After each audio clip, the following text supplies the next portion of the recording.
Baik,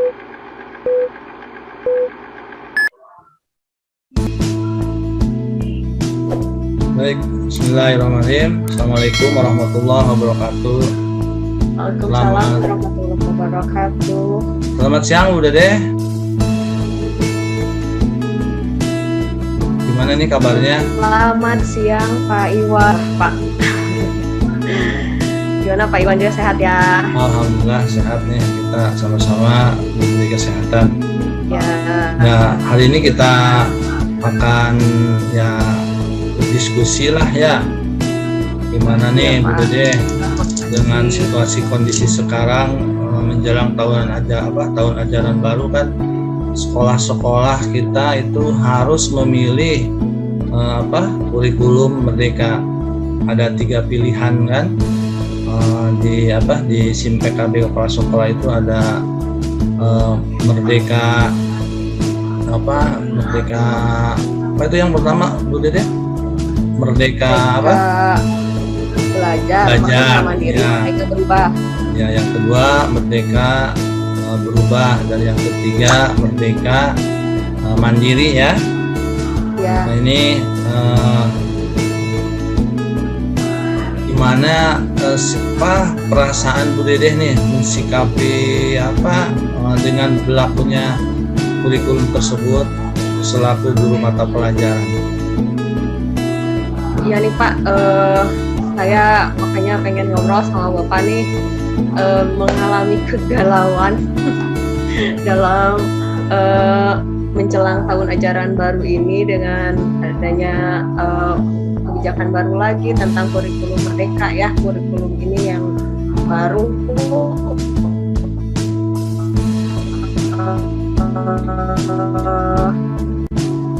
saya gitu ya, walaupun sekolah saya bukan PSP, bukan sekolah ininya ya Pak ya,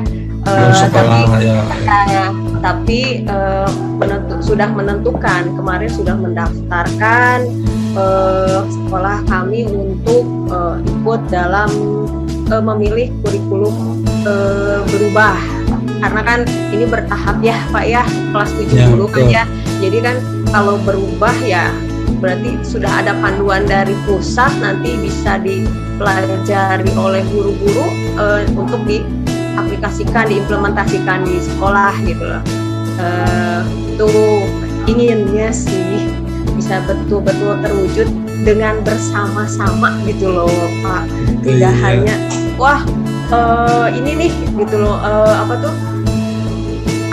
saya kelas 7 aja kan gitu kan ngajarnya, kebagian nggak usah belajar dah gitu loh. Pengennya sih semuanya bisa gitu. Iya. Gitu loh Pak. Jadi di sekolah Bu Dede sudah diskusi gitu kan, sudah rembukan, akhirnya menyimpulkan memilih yang pilihan kedua gitu ya. Kemudian mungkin ada situasi yang lain yang kan kadang-kadang ada guru yang yang zona nyaman nih, terus yang guru-guru yang udah aja lah, kayak mau ngikuti aja lah gitu. Nah itu gimana tuh Bu Dede? Ya Pak, pasti ada aja sih ya Pak. Keputusan untuk kemarin mendaftarkan itu pun sebetulnya belum, beberapa guru saja yang kebetulan ada di sekolah kita tiba-tiba buat briefing, pemberitahuan di ACC sama kepala sekolah, ayo ya sudah itu gitu loh. Terus ada yang misalnya baru tahu saja udah, wah nanti kita ribet dong katanya, bakalan ada IHT lagi, terus nanti IHT biasanya ada tugas-tugas lagi, pasti tugasnya susah lagi, ribet lagi, nanti ada instrukturnya ini kan ya katanya yang ngasih ini siapa, nanti minta, kan saya gaptek misalnya gitu loh Pak, saya gaptek, ya udah deh nanti minta tolong aja instrukturnya yang ngebuatin. Ada situasinya pasti wah ini lagi nih kata saya, makanya saya tuh kegalauan itu, tapi pengen gitu loh, itu tuh bisa semuanya gitu. Jadi secara ini memilih yang nomor 2 itu sudah ada gambaran ya, secara ininya sudah teridentifikasi nih.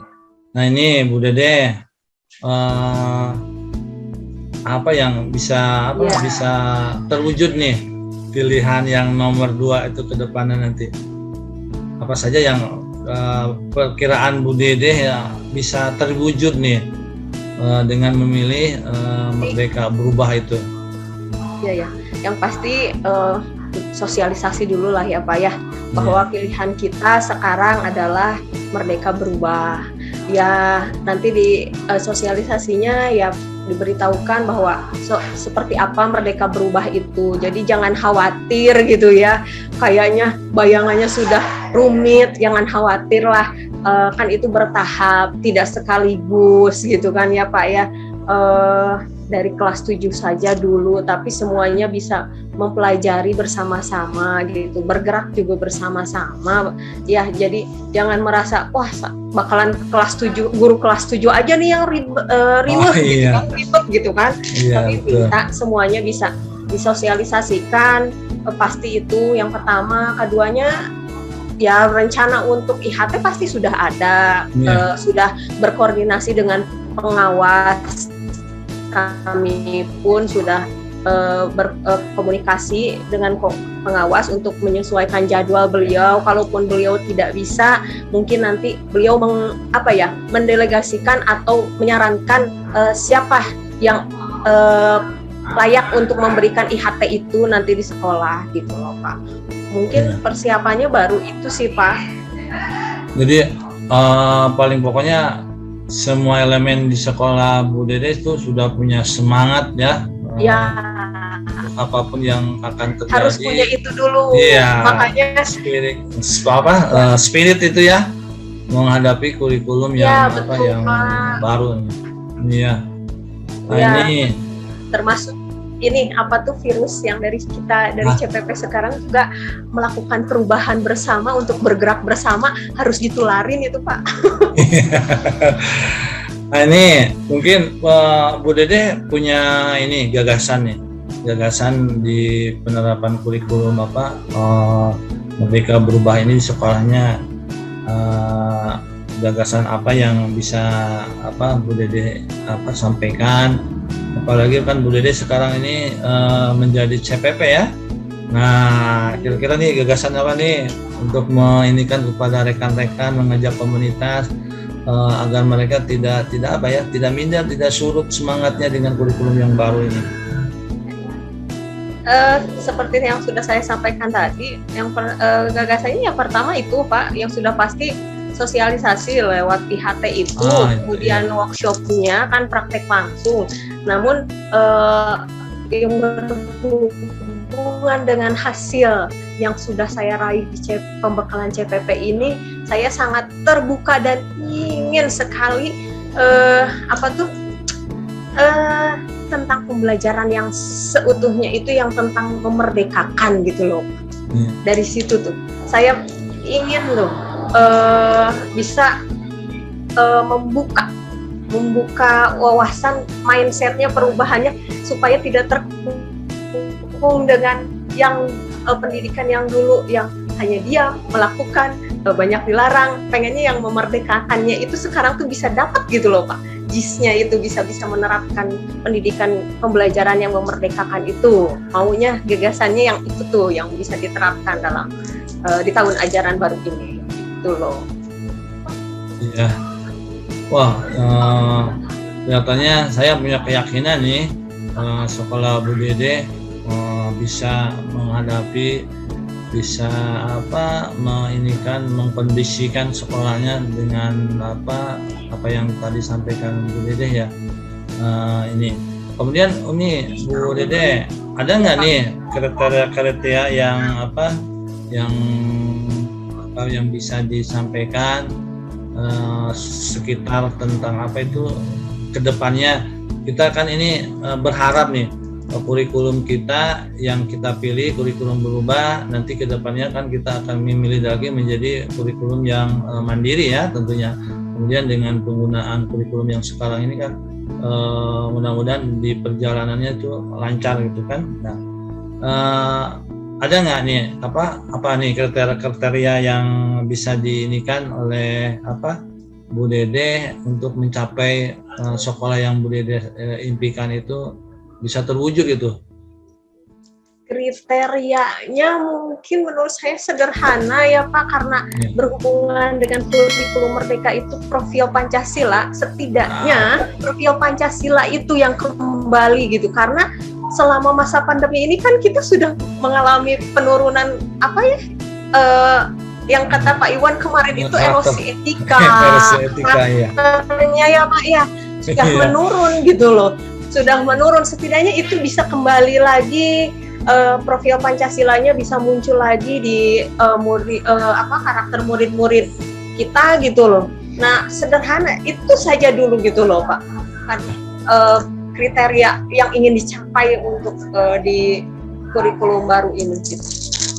Ya, seperti lost learning yang sekarang terjadi kan ini juga jadi bahan ini itu seperti itu ya, betul, ya. Pak. Ya. Jadi kita harus punya aksi nyata nih di kurikulum 2000 Merdeka ini ke depannya jangan stagnasi di depan dengan situasi kondisi, kemudian mindset kita mungkin tidak ganti menteri, ganti kurikulum, ya batasnya sekian tahun. Nah ini mindset yang seperti itu mungkin tidak ini kan. Nah ini Bu Dede, kira-kira ini untuk pelaksanaan kurikulum yang Bu Dede pilih itu kurikulum Merdeka berubah, kira-kira siapa ya yang bisa bertanggung jawab atau bisa dihubungi nih untuk berjalannya kurikulum yang Bu Dede pilih di sekolahnya, tentu saja dengan komunitas yang ada di SMP Bu Dede di Satuan Pendidikan ya.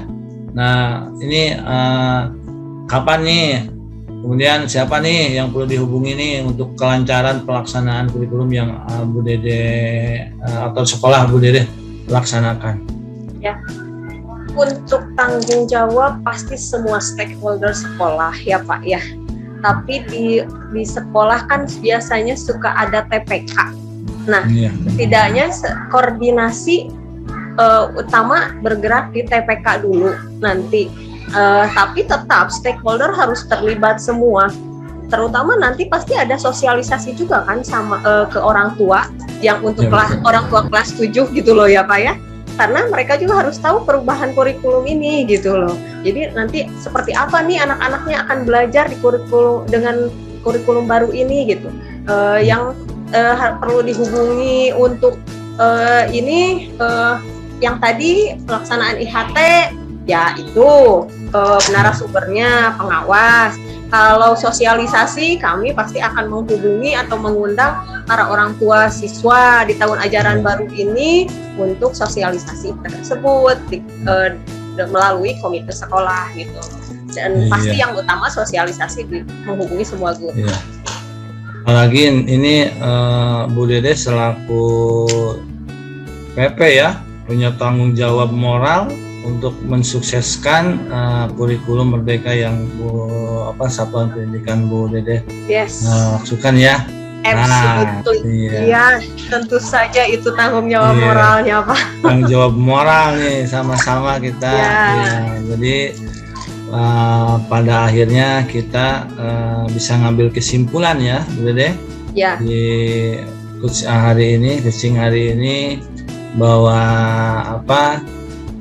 kita jangan jangan a priori dengan keberhasilan atau mindset yang berpikir yang ada pada kita ini mah kurikulum paling bisa 5 tahunan ya, bahasa itu sebenarnya kan berarti harus berkelanjutan. Karena stakeholder yang ada di dalam kurikulum utamanya ujung tombak kita selaku guru di lapangan. Nah ini berperan penting bagaimana tergerak, menggerakkan dan menginikan terutama siswa-siswa dan lingkungan yang ada di kita. Itu yang bisa kita inikan. Kalau menurut Dede nih, ini dari percakapan ini nih Bu Dede ya, simpulannya nih apa nih? Saya harus bisa menjadi figur pertama dulu untuk bergerak gitu loh ya. Karena saya sudah tergerak oleh kegiatan PCPP ini dan harus mulai bergerak untuk bisa menggerakkan rekan-rekan saya di sekolah melaksanakan bersama kurikulum Merdeka nanti gitu loh Pak. Iya. Ya, sekira cukup ya hari ini. Ya. Terima Sudah kasih ya Pak waktunya. Ya, terima sudah kasih sama-sama ya. Semangat tetap untuk belajar dan jangan lupa tetap kita menginikan filosofi pendidikan Ki Hajar ya.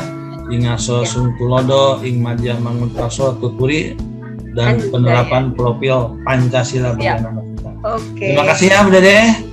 Sampai Sama-sama, bertemu lagi Bapak. di aktivitas kegiatan yang lainnya. Ya. Salam dan bahagia. Salam dan bahagia.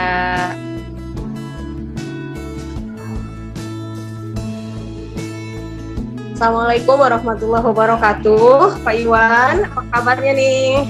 Waalaikumsalam warahmatullahi wabarakatuh. Kabar baik Bu, sehat nih. Gimana Bu Dede nih? Tetap semangat ya kita ya. Alhamdulillah sehat dan semangat ya. Iya. Oke. Pak Iwan ngobrol apa ya enaknya nih sekarang? Ngobrol apa nih Pak Iwan nih? Ini Bu, kan kita mau menghadapi ini nih Bu, pembelajaran tatap muka nih yang 100%. Sekarang ini kan kelihatannya sudah mulai ke tatap muka. Sementara anak-anak kita less learning-nya cukup besar ya. Hasil dari ujian sekolah juga mau tidak ya Pak, dalam tanda kutip nilainya tidak bisa dipertanggungjawabkan lah seperti itu. Nah ini yang akan yang mengganjal dalam diri saya ke depannya itu harus bagaimana nih, apalagi menghadapi situasi kondisi tatap muka yang sementara ini masih belum ada kepastian gitu. Iya. Betul. Gimana nih Pak? Keadaan sekarang nih di sekolah, gambarannya menjelang tahun ajaran baru dengan kurikulum barunya. Ya, situasi kondisi anak itu yang saya hadapi, yang saya lihat real di lapangan, etikanya meluntur. Biasanya awal itu kan di sebelum tahun 2020 itu anak itu kalau ketemu dengan guru otomatis bersalaman, kemudian secara lepek membungkukan. Nah, sekarang itu karena awalnya tidak boleh ada larangan untuk bersalaman kan. Nah, seperti ini. Iya. Kemudian ya tentu saja banyak yang di rumah, banyak pengawasan dan lain sebagainya. Nah, ini kondisi-kondisi yang bisa terjadi dan di tahun ajaran yang baru ini nih menormalkan kembali siswa atau anak belajar gitu. Nah ini menormalkannya mungkin dengan tanda kutip ya Pak ya, menormalkannya ya dengan kebiasaan baru gitu ya, adaptasi kebiasaan baru lagi nih menormalnya ya. Oke. Yang sudah berjalan di sekolah selama ini apa Pak? Yang sudah berjalan terhadap kebiasaan murid? Ya. Di sekolah saya sudah mulai pembiasaan yang dulu sebelum terjadinya COVID sudah mulai dilakukan lagi dengan tetap menjalankan protokol kesehatan seperti sholat berjamaah masih tetap jaga jarak, kemudian sholat duha bersama, kemudian duha ya atau sebelum melaksanakan duha bersama itu sudah mulai penerapan itu dan kelihatannya perlu waktu, karena mungkin mereka kan sudah terbiasa di rumahnya, tanda kutip mungkin ada beberapa anak yang tidak melaksanakan baca Al-Quran di awal pembelajaran, kemudian tidak melaksanakan sholat duha sebelum proses pembelajaran berlangsung. Nah ini dalam artian tadi saya menyampaikan menormalkan dalam tanda kutip pembiasaan yang nanti akan berubah kepada akhlak dan perilaku, karena pembiasaan itu mencerminkan akhlak dan perilaku mereka. Nah itu selama ini yang bisa yang sedang dan akan dan terus dilakukan walaupun belum optimal karena perlu waktu kelihatannya yang 2 tahun ini lost learningnya 2 tahun ini kan perlu ini. Nah itu seperti itu apa yang bisa dilakukan di sekolah saya gitu Bu Dede. Iya. Situasinya sudah memang sudah pembiasaan dari dulu ya Pak ya. Cuman Bapak sekarang ingin menormalkan kembali yang seperti itu gitu loh. Berarti dengan sudah ada pembiasaan seperti itu Bapak yakin bahwa yang normal dalam tanda kutip itu bisa terwujud ya? Insya Allah. Berapa yakin Bapak bisa menormalkan lagi gitu loh? Iya. Kita kan kalau seorang pendidik, manakala kita stakeholder kita yang ada di lapangan bersama-sama, tidak bisa 1 orang, 2 orang, 3 orang dalam satu komunitas, ingin mencapai satu tujuan, goldennya itu adalah bagaimana perilaku sikap anak beretika itu budi pekertinya itu benar-benar sesuai dengan harapan kita, ya tentu saja perlu kerjasama pemahaman itu dari semua stakeholder, mulai dari kita yang terjun di lapangan, kemudian juga lingkungan kita, ya termasuk mungkin kebersamaan siswa dengan orang tua. Yang kemarin mungkin orang tua kan tentang kehadiran saja mereka asal anak pegang HP dianggap hadir. Tapi dengan sekarang sudah mulai normal kembali, akan terlihat kembali bahwa kalau anak hadir dan tidaknya real nyata bisa ada dilihat oleh ibu bapak gurunya yang di lapangan. Nah hal itu sudah kita lakukan, yang sudah kita kerjakan. Yang intinya ininya adalah kebersamaan untuk mencapai satu tujuan bersama, tujuan akhir dari pendidikan kita gitu mungkin. Itu seperti itu Bu Dede. Ya. Oke, menarik sekali. Itu selain pembiasaan yang tadi, mungkin ada gagasan lain yang bisa Bapak nanti terapkan di sekolahnya bersama guru-guru dalam rangka menormalkan tadi lagi? Mungkin ada gagasan lain, Pak? Gagasannya ini selain memanfaatkan media nih ya, media digital sekarang kan, gagasannya media kan manfaatkanlah mungkin ya grup-grup WhatsApp-nya, ada grup orang tua, ada grup siswa, nah itu dioptimalkan. Nah kemudian kita juga menggagas ada buku saku namanya. Jadi buku saku, jadi di situ ada poin-poin kalau anak melakukan ini dapat poin. Nanti 1 tahun pas kenaikan kelas itu berapa poinnya. Jadi anak diberi poin dulu, pertama itu 100. Manakala anak melakukan sesuatu yang yang ininya positif dapat reward, dapat poin. Tapi manakala anak yang negatif ini minus gitu ya.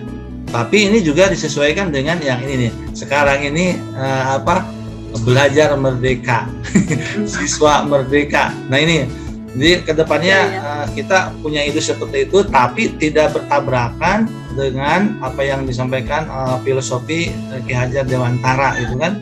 Jadi anak harus merdeka dalam arti tanda kutip, kita selaku guru harus menghamba kepada mereka dengan aturan-aturan yang berlaku. Nah seperti itu gagasannya ini udah ke depannya. Iya Pak. Tertarik saya dengan buku saku itu, apa itu bisa memastikan berjalan dengan sesuai harapan gitu Pak? Ya kita kan harus optimis seorang guru ya. Saya secara pribadi dengan rekan-rekan itu optimis lah itu bisa terjadi manakala ada kerjasama di mana kita selaku guru, anak-anak selaku siswa, kemudian orang tua juga di lapangan di rumah selaku orang tua, ininya juga perlu koordinasi kerjasama. Kalau stakeholder itu bersatu membuat satu lingkaran, kita yakin optimis lah hal yang diinginkan kita untuk memperbaiki anak berakhlak karimah itu bisa tercapai. Optimis. Ya. Amin. Sangat ini berarti untuk keoptimisan Pak Iwan ini tidak akan berjalan sendiri ya Pak, pasti siapa saja ini yang perlu dilibatkan gitu loh. Kan kata Bapak tadi mulai kapan ya Pak tahun ajaran baru tadi ya. Nah, siapa saja Pak? Ya, siapa saja yang akan dilibatkan dalam yang pertama tentu saja kepala sekolah ya. Jadi kepala sekolah harus jadi figur teladan lah, ingarso sung tulodonya di situ. Kemudian ibu bapak guru ya harus jadi teladan juga bagaimana mensikapi ini. Kemudian stakeholder yang lain tadi yang seperti saya sampaikan, orang tua juga mungkin kan kita perlu sosialisasi nih, kita punya program ini untuk menghilangkan lost learning yang selama 2 tahun pada anak itu harus dirubah, harus dioptimalkan kembali dengan pembiasaan-pembiasaan. Salah satu aktivitasnya ada di buku saku.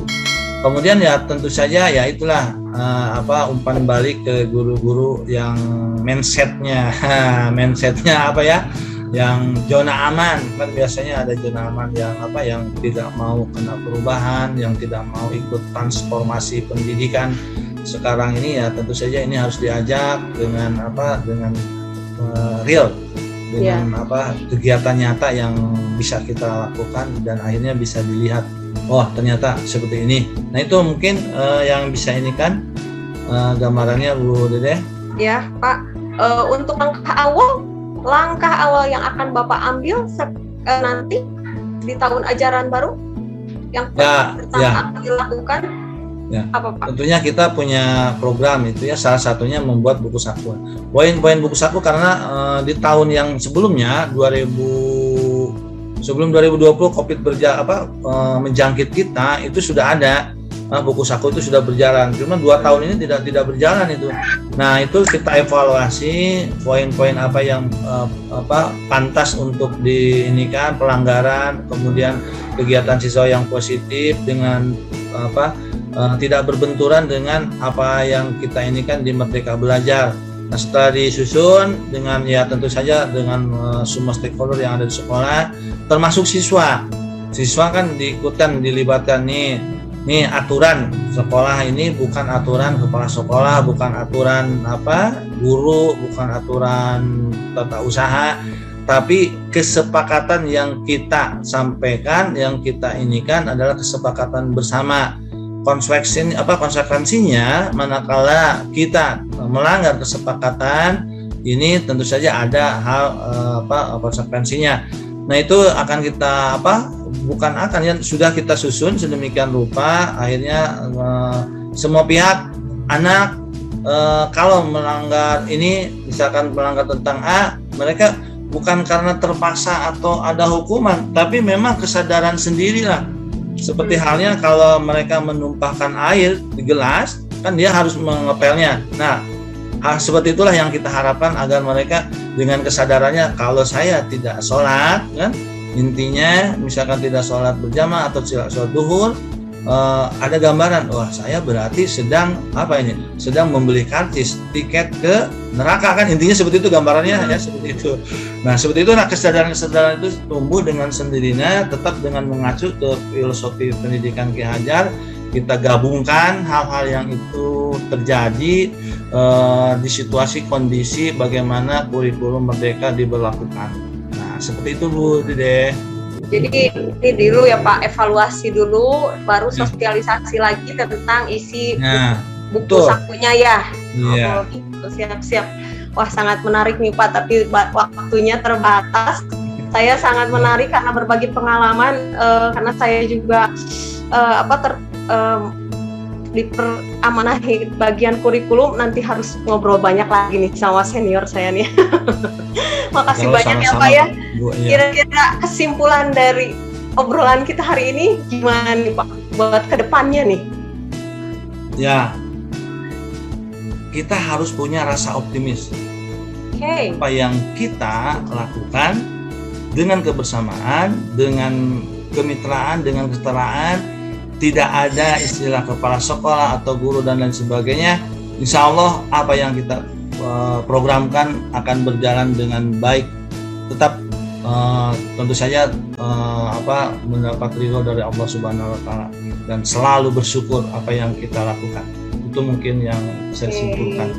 Terima kasih Pak, pengalamannya luar biasa. rasa bersyukur dan optimis kuncinya ya Pak ya, untuk mewujudkan tujuan cita-cita. Oke, terima kasih banyak Pak Iwan atas sharingnya. Sama-sama, Bu. Mudah-mudahan bisa terwujud ya semua Insyaallah. program-program di sekolahnya. Terima kasih banyak Pak Iwan. Assalamualaikum warahmatullahi wabarakatuh. Waalaikumsalam warahmatullahi wabarakatuh.